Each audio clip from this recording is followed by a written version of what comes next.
In the prior videos, I suggested some very simple guidelines for consent and community agreements and how we treat each other. But if they're so simple, why aren't they being done? The elephant in the room is that the United States has a long history of exploitative systems that have done horrific harms to the bodies of large numbers of people in order to concentrate wealth in the hands of a few. Slavery, factories, prison labor, exploitation of farm workers, to name a few. While the ideas in this video series may not seem radical, they cut to the heart of some of what made this exploitation possible. If plantation owners took seriously the requirement to ask first and respect the answer, they couldn't have kidnapped people into slavery, and they certainly couldn't have brutalized them for leaving.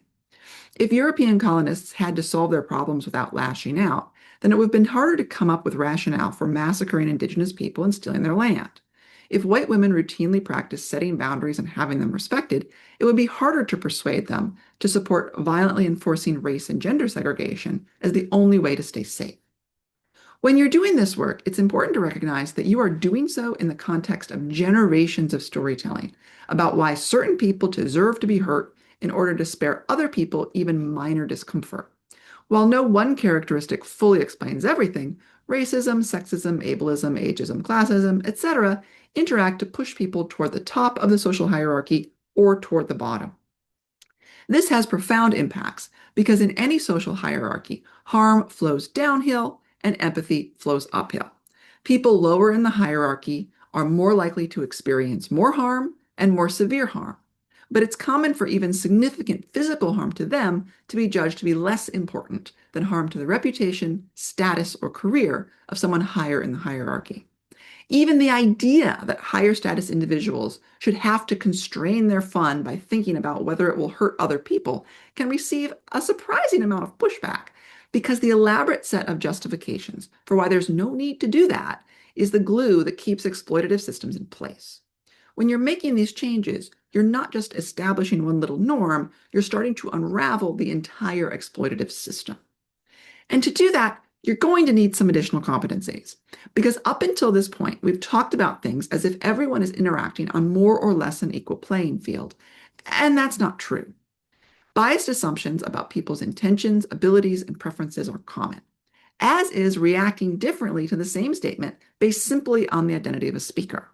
Power and bias also impact who's seen as a threat, whose cultural patterns are seen as normal versus strange and unacceptable.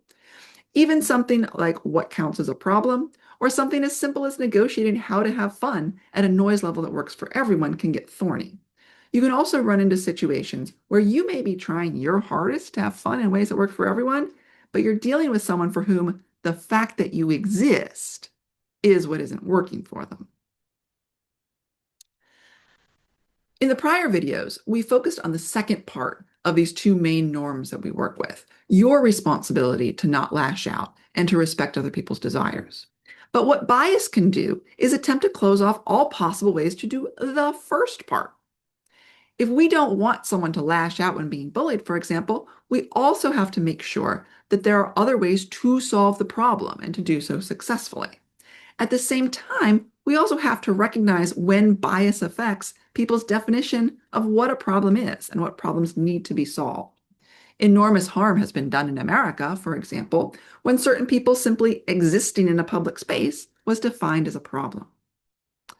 Being in community is always an interplay between what do I need to adjust about myself and what do I need to insist that other people adjust about what they're doing. And one of the pernicious aspects of existing in a system that has so much conscious and unconscious bias is that it messes with our ability to figure out what that right balance is. For example, I used to teach 12th grade math, and I had a student come all the way back from college to ask me, Ms. M, my freshman advisor recommended that I take a lower level math course, but I can't tell if he's giving me good advice or if he's just biased because I'm Latino. What should I do? And fortunately, this young man had someone he could turn to help sort it out, but simply needing to deal with that question adds an extra load and creates a barrier to getting the coaching and feedback that we all need as human beings. So you do not have to and should not tackle these sorts of thorny issues alone. Everything you've learned so far about reaching out to connect with people and get support and have them cushion and interrupt behaviors applies here as well. It's very important to cultivate relationships such that you have a group of people with a variety of perspectives and knowledge to help. Because anytime you're figuring out how to interact with other human beings, you're going to get into big questions that no one can sort out on their own. What are the injustices no one should have to deal with versus what are personal preferences we don't get to enforce on other people? Which trauma triggers are ones you need to learn to deal with on your own versus which are ones that any thoughtful person should be reasonably expected to avoid? These are huge topics and they will never be entirely settled. But finding a support team of people who have insights into the issues you're dealing with, preferably multiple people who don't always agree with each other all the time, learn about the issues and talk with them. It is a lifelong process, but it is one that your social brain is well equipped to grapple with. I want to flag for you, however, to be incredibly cautious of a common tendency that likes to sneak in. And that is the belief that the only way for you to be safe and welcome is for other people to conform to one true way of doing things or agree with you on everything. This rigid, tunnel vision focus on a single solution is a sign that you have dropped into your survival brain.